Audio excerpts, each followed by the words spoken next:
Characters die in D&D games for any number of reasons. So, as players and dungeon masters, how do we deal with PC loss? Just a few days ago, one of my player characters died, so the player perspective on character death is fresh in my mind. And when talking about the player perspective, I think the most important thing to realize is that it's just a game. One day, you are always going to play that character for the last time. Maybe it's just happening sooner than you thought. But it's very important to keep your character death in perspective. Does it suck that your character died? Yeah. But in the grand scheme of things, very little has actually happened to you. Additionally, when your player character dies, your mood sets the mood of the table. By this I mean that how you react influences how the rest of the table reacts and how they take things. If possible, laugh or joke around if the mood permits. This is good if the death was accidental, where everybody is just shocked because no one expected you to die. Or if it's this really intense character death at a big story moment, feel your emotions, but try not to sulk in them. Avoid melancholy or despair if possible. I'd also warn all you players not to play the what if game. What if that attack hit? What if I talked to this NPC before we went into the dungeon? What if I bought this magic item from the shop?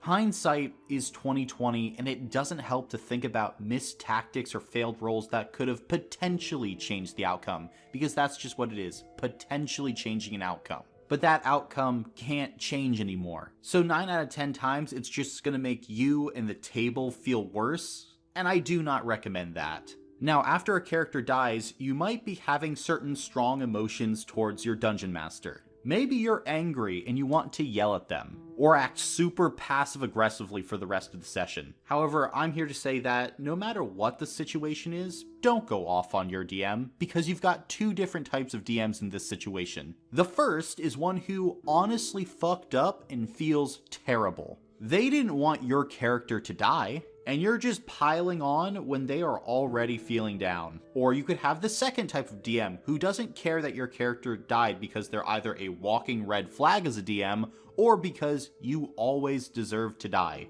Look, sometimes players are just dumb and walk themselves into situations where their characters were obviously going to die. And in that situation, your berating is going to fall on deaf ears. Blowing up at either DM won't help your situation. I suggest taking at least 24 hours to cool off and let things settle in your mind before you get upset with your dungeon master. Cooler heads usually prevail, and talking to them later once you've had time to decompress is almost always the best option.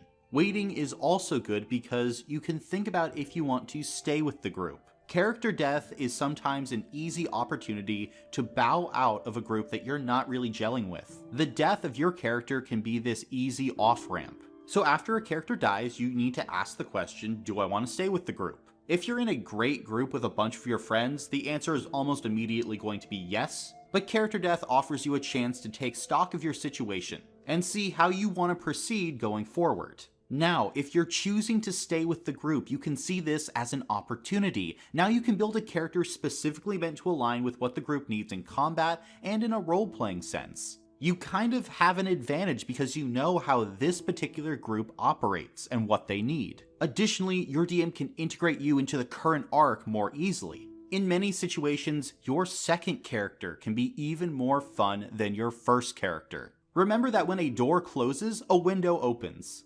So that's the player perspective, but now we can get into the DM perspective on player character death. Because things are certainly different when you are behind the DM screen. Number one thing I want all DMs to do after they kill a player character is talk to your player. Be in as much communication with them as possible. So many problems with character death come from a lack of communication. Just get on the same page as your player first and foremost. I know talking is hard for some, but this is really a situation where you need to just go through the uncomfortability and have an open and honest dialogue.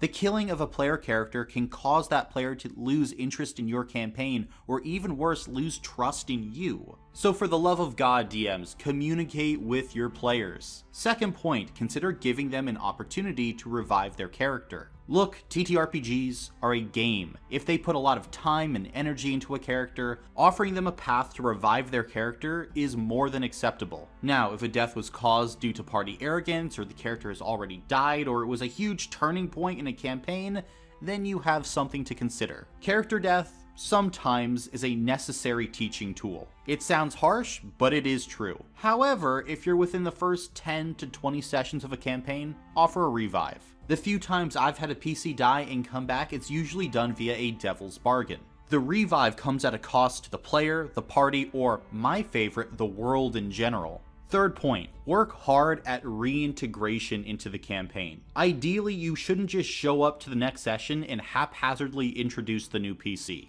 Give them a fun intro, have them save the day or gain the spotlight. A memorable introduction can really help smooth out player character death. I think one of the worst things you can do is have the party essentially turn right and go, oh look, a new guy. It brings in this weird staccato pacing that I don't think works well at all. Last tip for you DMs, and this is the most important one, never explain what the player could have done differently. Remember how I said previously how players shouldn't go after you? Well, you deserve any verbal whipping you get if you say something like this. I don't care if you think it's deserved to tell the player what they could have done differently. You are just rubbing salt in the wound. Maybe you think it will be educational, but if so, for the love of God, wait. Wait for a few weeks. Wait until the players ask if there was anything they could have done differently. For the love of God, just wait. Look around, read the room. Just don't play the what if game from a position of power with your players. Now, I think the ideal of a typical D&D game is to not be killing your player characters all the time. And if you want some tips on how to save the lives of your player characters and not TPK the party, check out this video right here. These are some easy tips and tricks to avoid TPKs and really player death in general. And thank you for entering the dungeon.